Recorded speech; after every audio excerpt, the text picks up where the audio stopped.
groups paraded, stopped to talk, to greet, to buy a handful of flowers from the old beggar who had his tray fixed to the railings. Little children ran among them, swooping and laughing. Little boys with big white silk bows under their chins. Little girls, little French dolls dressed up in velvet and lace. And sometimes a tiny staggerer came suddenly rocking into the open from under the trees, stopped, stared, as suddenly sat down flop, until its small high-stepping mother, like a young hen, rushed scolding to its rescue. Other people sat on the benches and green chairs, but they were nearly always the same, Sunday after Sunday, and Miss Brill had often noticed that there was something funny about nearly all of them. They were odd, silent, nearly all old, and from the way they stared, they looked as though they'd just come from dark little rooms, or even cupboards. Behind the rotunda, the slender trees with yellow leaves down drooping, and through them just a line of sea, and beyond, the blue sky with gold-veined clouds. Tum tum tum tiddlum tiddlum, tum tiddly tum ta, blew the band. 2 young girls in red came by, and 2 young soldiers in blue met them, and they laughed and paired and went off arm in arm. 2 peasant women with funny straw hats passed, gravely leading beautiful smoke-coloured donkeys. A cold, pale nun hurried by. A beautiful woman came along and dropped her bunch of violets, and a little boy ran after to hand them to her, and she took them and threw them away as if they'd been poisoned. Dear me! Miss Brill didn't know whether to admire that or not. And now an ermine toque and a gentleman in grey met just in front of her. He was tall, stiff, dignified, and she was wearing the ermine toque she'd bought when her hair was yellow. Now everything, her hair, her face, even her eyes, was the same colour as the shabby ermine, and her hand, in its cleaned glove, lifted to dab her lips, was a tiny yellowish paw.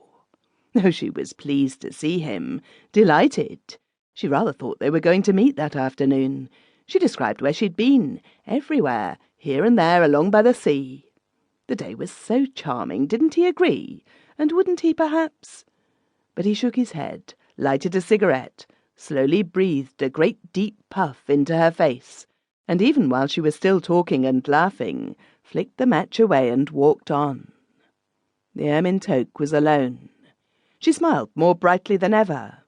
But even the band seemed to know what she was feeling, and played more softly, played tenderly, and the drum beat, the brute, over and over. What would she do?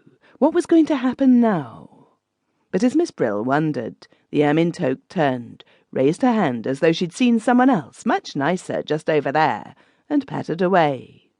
And the band changed again and played more quickly and more gaily than ever, and the old couple on Miss Brill's seat got up and marched away, and such a funny old man with long whiskers hobbled along in time to the music, and was nearly knocked over by 4 girls walking abreast. Oh, how fascinating it was! How she enjoyed it! How she loved sitting here, watching it all! It was like a play. It was exactly like a play. Who could believe the sky at the back wasn't painted? But it wasn't till a little brown dog trotted on solemn, and then slowly trotted off like a little theatre dog, a little dog that had been drugged, that Miss Brill discovered what it was that made it so exciting. They were all on the stage. They weren't only the audience, not only looking on. They were acting. Even she had a part and came every Sunday. No doubt somebody would have noticed if she hadn't been there. She was part of the performance after all.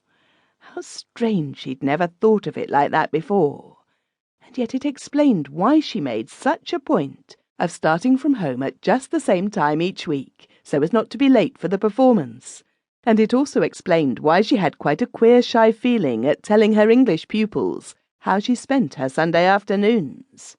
No wonder. Miss Brill nearly laughed out loud. She was on the stage. She thought of the old invalid gentleman to whom she read the newspaper 4 afternoons a week while he slept in the garden. She got quite used to the frail head on the cotton pillow, the hollowed eyes, the open mouth, and the high-pinched nose. If he'd been dead, she mightn't have noticed for weeks.